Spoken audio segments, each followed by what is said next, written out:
I don't have a lot to add. Jake was a fine young man. He leaves behind a wife, 2 young children, and we're truly going to miss him.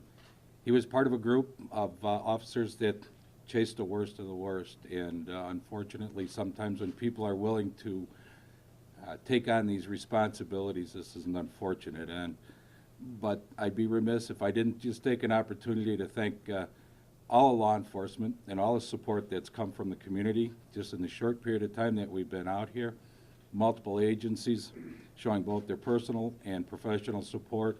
The response from Rockford Police, the response from the Winnebago County Sheriff's Office, the response from our federal partners, and then ultimately Illinois State Police with their dogged pursuit and imminent capture of our suspects. So I just wanted to step up and thank them personally and thank the community for the support that we've received. It's been tremendous and overwhelming, quite frankly. So thank you.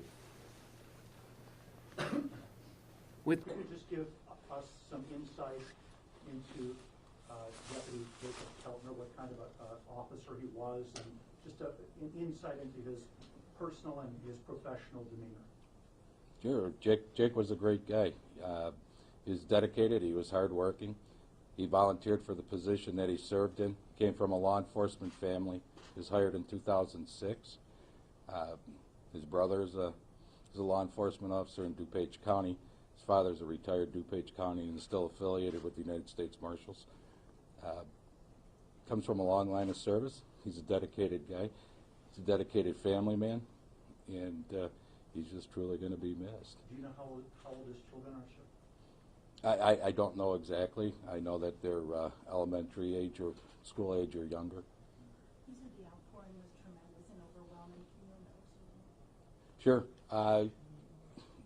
Sure. When our first response out here came, we went to the initial hospital where Jake was at, and there was officers from every avenue and every venue that you can describe.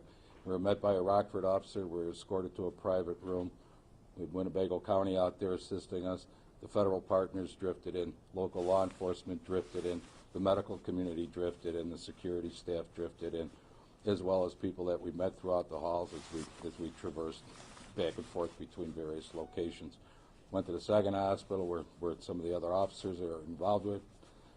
The incident were taken for an evaluation and an assessment, which is just routine, and we met with those same set of circumstances. That was a bigger outpouring of the local law enforcement community because it involved in all the people that are engaged with these multiple task forces from all these multiple units. From there, we went to the scene, and at the scene, we were met with, I believe, every federal agency that you can imagine, all taking on a role of responsibility. They brought out a command post. There was a multi-jurisdictional command post in place, and all the rules being enforced. Every agency taking a role, every agency participating. State police were out there at that time too, assisting with traffic and security, as well as, like I say, multiple Rockford officers and a bunch of the Winnebago County Sheriff's folks. Sheriff, when's the last time an officer from your sheriff's department was killed in the line of duty?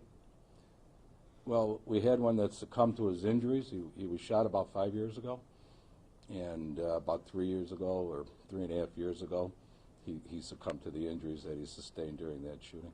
In the case of the U.S. Marshals? Pardon me? The U.S. Marshals, can you tell us when was the last case that one of the officers got shot?